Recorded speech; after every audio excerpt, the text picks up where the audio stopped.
Hello everyone, কেমন আছেন সবাই? তো বলেছিলাম আজকে লাইভে যে ছেলে হচ্ছে বৃষ্টি দেখেই পোলাও খেতে চাচ্ছে, তো ভাবলাম ছেলের জন্য রান্না করব, আমাদের জন্য একটু করে রান্না করি।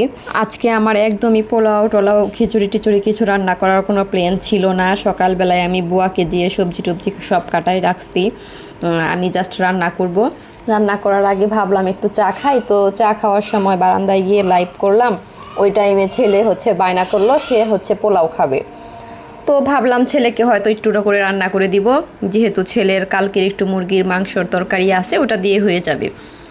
তারপর কেন জানি না মন চেঞ্জ হয়ে গেল, হঠাৎ করে ভাবলাম ছেলের জন্য রান্না করব, আমাদের জন্য একটু রান্না করি।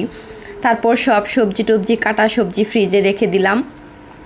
তারপর হচ্ছে ফ্রিজে এর আগে একদিন গরুর মাংস রান্না করেছিলাম আমার জন্মদিনের দিন, সেই মাংস একটু বেঁচে গেছিলো, ওইটা আমি ফ্রিজে উঠাই রাখছিলাম, যে পরবর্তীতে একদিন হয়তো বা কোনো এক বেলা আমি অসুস্থ থাকতে চালিয়ে দেওয়া যাবে। তো সেই মাংসের বাটিটাই বের করে ফেললাম, নতুন করে আর আমাদের জন্য মাংস রান্না করতে হলো না। তো আমাদের জন্য গরুর মাংসের বাটিটা বের করে রাখলাম, আর হচ্ছে ছেলের জন্য তো মুরগির মাংস ফ্রিজে আছেই কালকের। তারপর আর কি ভাবলাম জাস্ট একটা পোলাও রান্না করলে আমাদের কাজ হয়ে যায়, তারপর একটু পোলাও রান্না করলাম। তো আমি আবার খুব ভালো একটা পোলাও রান্না করতে পারি না, কারণ হচ্ছে আমার কেন জানি না পোলাওয়ের মধ্যে তেল কম হয়ে যায়, মশলা কম হয়ে যায়। আজকেও সেম তাই হয়েছে।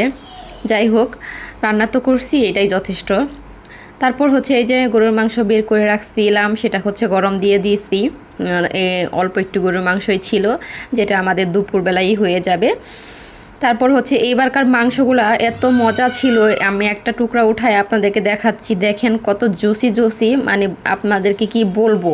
মানে এবার ও স্বাক্ষর অনেক মজার একটা মাংস কিনে আনছিল, যে মাংসতে আমি কোনো সলিড মাংস খুঁজে পাইনি, মানে একদম শাল মাংস ছিল না, এক পিসও না, জাস্ট শুধু হাড় ছিল আর নরম নরম পিচ্ছিল টাইপের যে মাংসগুলা ওইগুলা ছিল।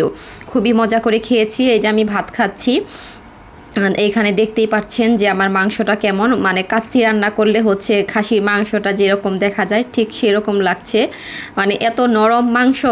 মানে আমার এই মাংসগুলো আমার অনেক পছন্দ। ও কীভাবে খুঁজে খুঁজে বের করে সবগুলাই এরকম মাংস কিনে আনছে, ওকে অনেক অনেক ধন্যবাদ এত সুন্দর মাংস খাওয়ানোর জন্য। তো আজকের মতো ভিডিও এখানেই শেষ করে দিব, এরপরে দেখা হবে অন্য কোনো ভিডিওতে। সবাই ভালো থাকবেন, আল্লাহ হাফেজ।